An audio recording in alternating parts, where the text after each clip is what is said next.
High friend आमी आज आपनादेर साथे एक 2 पाउंडेर स्ट्रबेरी केकेर रेसिपि करे देखाबो। এই स्ट्रबेरी केकटार अर्डार एसेछिलो एकटा स्कूल थेके। तो आमार काछे एकटा सुयोग एसेछिलो एइभाবে पुजोर समय ड्रयिंग आंकবার। तो आमी सेटाई करेछि। चलुन देखे नेওয়া যাক এই केकटा बानाते आमार की लेगेছে। मयदा, डिम, चीनी, तेल, एसेंस, स्ट्रबेरी एसेंस समस्त किछुई डेसक्रिपशन बक्से ग्राम हिसेबे दिए देब। ভিডিওয় আমি দ্রুত দেখিয়ে দিচ্ছি, না হলে ভিডিওটা খুব লম্বা হয়ে যাবে। দেখুন রুম টেম্পারেচারে রাখা প্রত্যেকটা জিনিসই নিতে হবে। ডিমগুলো একটা শুকনো বাটিতে নিয়ে নিয়েছি। তারপর 15 সেকেন্ড বিট করে 1 চিমটি নুন দিয়ে দিলাম। তারপর 3টে ধাপে চিনি দিয়ে ভালোভাবে মাখিয়ে নিচ্ছি। একটা ফোম হয়ে গেছে। দেখুন ফোমটা আমার রেডি হয়ে গেছে। এবার তেল দিয়ে দিলাম আর এসেন্স দিয়ে দেব। আর এটা স্ট্রবেরি কেক তাই একটু পিঙ্ক কালার দিয়ে দিচ্ছি যাতে স্পঞ্জটা গোলাপি কালারের হয় আর দেখতে ভালো লাগে। তেল, এসেন্স আর কালার দেওয়ার পর বেশিক্ষণ বিট করব না, 3 থেকে 4 সেকেন্ড বিট করে নিয়ে স্প্যাচুলা দিয়েই মাখিয়ে নেব। দেখুন আরেকটু এসেন্স আর কালার দিয়ে দেব। আর এই কালারটা ময়দা মাখানোর সময় মাখানো হয়ে যাবে। বেশিক্ষণ বিট করলে এই সময় ফোমটা বসে যাওয়ার সম্ভাবনা থাকে। দেখুন ধীরে ধীরে মাখিয়ে নিচ্ছি আর কত সুন্দরভাবে কালার এসে যাচ্ছে। কেকটা বেক হওয়ার পরেও খুব সুন্দর একটা কালার ছিল, গোলাপি কালারের। কেকটা খুব নরম স্পঞ্জি হয়। আমার এই রেসিপি ফলো করে যদি আপনারা বানান তো একটা পারফেক্ট স্পঞ্জ কেক বানাতে পারবেন। এই পর্যায়ে ধীরে ধীরে কাজটা করতে হবে, কখনোই দ্রুতভাবে মাখানো যাবে না। একটা স্প্যাচুলা নিয়ে দেখিয়ে দেব কত সুন্দরভাবে মেখে গেছে কালারের সাথে ফোমটা। একটা 9 ইঞ্চির মোল্ড রেডি করে রেখেছিলাম বাটার পেপার দিয়ে। মোল্ডের মধ্যে সমস্ত ব্যাটারটা ঢেলে দিচ্ছি। 150 ডিগ্রি সেন্টিগ্রেডে 45 মিনিটের জন্য বেক করে নিয়ে চলে আসব। দেখুন কত সুন্দরভাবে বেক হয়ে গেছে। আপনাদের মোল্ড আউট করে লেয়ার কাট করে দেখিয়ে দেব এর কালারটা কত সুন্দর এসেছে।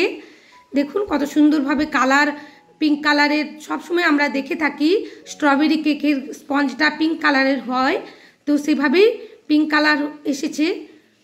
অসাধারণ লাগছে আর খুব নরম স্পঞ্জি হয়েছে। আর যাদের বিগিনার যাদের কেকের লেয়ার কাট করতে অসুবিধে হয় তারা অবশ্যই এইভাবে করে নিতে পারবেন লেয়ার কাট। একটা বোর্ড নিয়েছি, বোর্ডের মধ্যে একটু ক্রিম লাগিয়ে দিয়েছি, দিয়ে ভালোভাবে সুগার সিরাপ দিয়ে সোপ করে নিচ্ছি। যেমন প্রতিটা কেক আমি করে থাকি। সুগার সিরাপ দিয়ে সোপ করে নিলে ভালোভাবে কেকটা ড্রাই হয় না, কেকটা খুব স্পঞ্জি থাকে, খেতে ভালো লাগে। দেখুন অল্প অল্প ক্রিম দিয়ে কিভাবে লেয়ারটা করে নিচ্ছি। আর চারিদিকের যে ক্রাম্পগুলো আছে সেগুলো একটু একটু করে আটকে দিচ্ছি ক্রিম দিয়ে।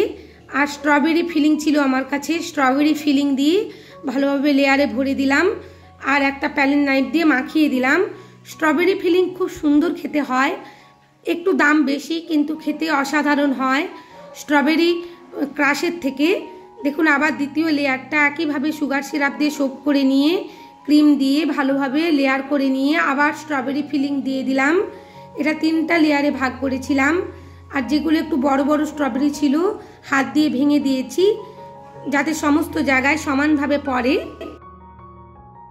তৃতীয় লেয়ারটাও আবার বসিয়ে দিয়েছি, সুগার সিরাপ দিয়ে সোপ করে নিয়ে অল্প অল্প ক্রিম দিয়ে ফিনিশিং করব, ক্রাম কোটিং করব। ক্রাম কোটিংয়ের সময় বেশি ক্রিম দেব না, কারণ ফিনিশিং করার সময় ক্রিম অতিরিক্ত হয়ে যাবে, কেকটা খেতে ভালো লাগবে না। দেখুন ফ্রিজের মধ্যে সেট করতে রেখে দিয়েছিলাম 15 মিনিটের জন্য ক্রাম কোটিং করে। এরপর ফিনিশিং করে নিচ্ছি অল্প অল্প ক্রিম দিয়ে। খুব সহজেই ফিনিশিং আনা যায় যদি সেট করে দেন। ক্রাম কোটিং করার পর যদি ফ্রিজের মধ্যে সেট করতে দেন, দেখুন খুব সুন্দরভাবে করা হচ্ছে। আপনারা যারা বিগিনার এইভাবে ধীরে ধীরে প্যালেট নাইফ দিয়ে একটা ফিনিশিং করে নিতে পারবেন কেকের।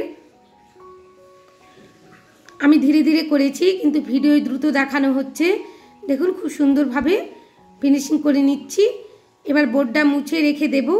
ডেকোরেশনের জন্য মোবাইলে একটা ছবি বের করেছি, প্রিন্ট আউট করার সময় ছিল না তাই মোবাইল থেকে একেবারে OHP সিট বসিয়ে চকলেট দিয়ে করে নিচ্ছি এই ডিজাইনটা।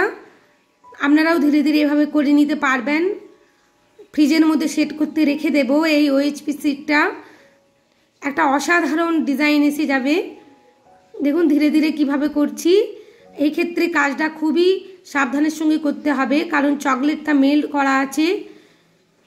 বর্ডার লাইনটা ধীরে ধীরে করে নিতে হবে, তাহলে একটা পারফেক্ট যে পিকচারটা আপনি আনতে চাচ্ছেন সেটা চলে আসবে।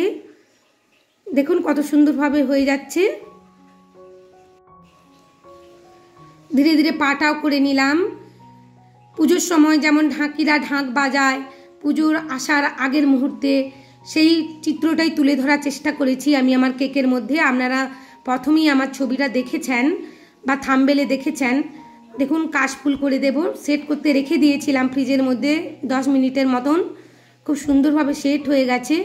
এবার আমি মোবাইলে ছবিটা দেখে দেখে করে নিচ্ছি। স্কিন কালার কোথায় কিভাবে কালার আছে সেগুলো দেখে নিয়ে লাগিয়ে দিচ্ছি। এবার ওই চকলেটে যে ফাঁকা অংশগুলো ছিল, ধুতিটা সাদা কালারের ছিল, ঢাকটাও সাদা লাল এইরকম কম্বিনেশন করা ছিল, তো সেগুলো করে নিচ্ছি।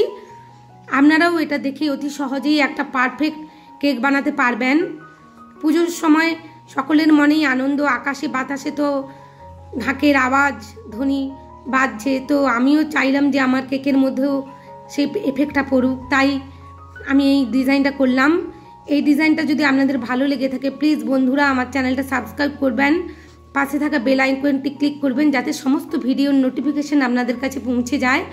আর অবশ্যই লাইক করবেন আর কমেন্ট করে জানাবেন যে কেমন হয়েছে এই কেকটা, তাহলে আমরা আরও উৎসাহ পাই কাজ করবার। দেখুন ঢাকের চারিদিকে ওই ছবিতে যেমন ছিল লাল রং সেভাবেই করে দিলাম। ধীরে ধীরে খুব সুন্দর একটা রেজাল্ট এসেছিল এই কেকটা। এবার ঢাকের কাঠি বানিয়ে নেব। কাঠি বানিয়ে নিয়েছি খুব সুন্দরভাবে। কাশফুল করে নেব, তাই কাশফুলের গাছগুলো করে নিচ্ছি। দেখুন সাদা কালারের ক্রিমের সাথে একটু সবুজ কালারের জেল কালার মিশিয়ে নিয়েছিলাম সবুজ রঙের, সেটা দিয়েই খুব সুন্দরভাবে গাছ হয়ে গেল। আর এক্ষেত্রে ক্রিমটা একটু নরম করে নিতে হবে, বেশি শক্ত থাকলে এভাবে সহজে ড্রয়িং করা যাবে না, ক্রিমটা উঠে চলে আসার সম্ভাবনা থাকে। তাই ক্রিমটাকে একটু মেল্টের মতন করে নেবেন, তাহলে খুব সহজেই একটা ড্রয়িং আঁকতে পারবেন কেকের উপর। এবার কাশফুলটা করে নিচ্ছি। আগে গাছটা করে নিয়েছি, এবার সাদা কালারের কাশফুল করে নিচ্ছি। কেকটা খুব সুন্দর দেখতে লাগছিল, টেস্টও খুব সুন্দর ছিল। এই দেখুন খুব সুন্দরভাবে কাশফুল করে নিয়েছি। এগুলো খুব ধৈর্যের কাজ, ধীরে ধীরে করতে হয় আর ফ্রিজের মধ্যে সেট করে করে করতে হয়। এখনও তো সেভাবে ঠান্ডা পড়ছে না, এখানে গরমের মধ্যেই কাজগুলো করতে হচ্ছে। তো ক্রিমের কাজ একটু গরমের মধ্যে অসুবিধে হয়। দেখুন খুব সুন্দরভাবে করা হয়ে গেল আমার কাশফুলটা।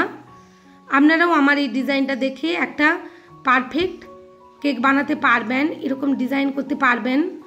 এবার চারিদিকে বর্ডার দিয়ে দেব, ধীরে ধীরে করতে হবে। লিখে নিচ্ছি আমি, মা আসছেন। যাদের কেকের উপর লিখতে অসুবিধে হয় তারা এরকম একটা ছোট্ট নোজেল নিয়ে ধীরে ধীরে লিখতে অবশ্যই পারবেন। ক্রিমটাকে একটু মেল করে নিতে হবে, তাহলে লেখাটা আরও সহজে হয়ে যাবে। আসছেন লেখাটা একটু নিচের দিকে হয়ে গেছিল, কারণ বর্ডার দেওয়ার সময় বুঝতে পারছিলাম একটু অসুবিধে হচ্ছিল। আর একটু উপরে লিখলে ভালো লাগতো, তবুও ম্যানেজ করে নিয়েছি কোনো রকমে। কেকটা ওদের খুব পছন্দ হয়েছিল, রিভিউ এসেছিল। আর এক্ষেত্রে ধীরে ধীরে কাজটা করতে হবে। দেখুন লেখার কাছে চলে আসছিল ক্রিমটা, তাই একটু ধার করে করে নিয়েছি। কেকটা কেমন হয়েছে অবশ্যই বন্ধুরা আপনারা কমেন্ট করে জানাবেন। আমি তো খুবই খুশি হয়েছি এই কেকটা বানিয়ে। নিচের বর্ডারটাও একইভাবে করে নিয়েছি। আর কেকটা ডেলিভারি দেবার আগে 6 ঘন্টা অবশ্যই কেক ফ্রিজের মধ্যে সেট করে নেবেন, তাহলে কেকটা টেস্ট অসাধারণ হয়। কেকটা সেট করতে রেখে দিয়েছিলাম, পরের দিন সকালে ডেলিভারি দিয়েছিলাম।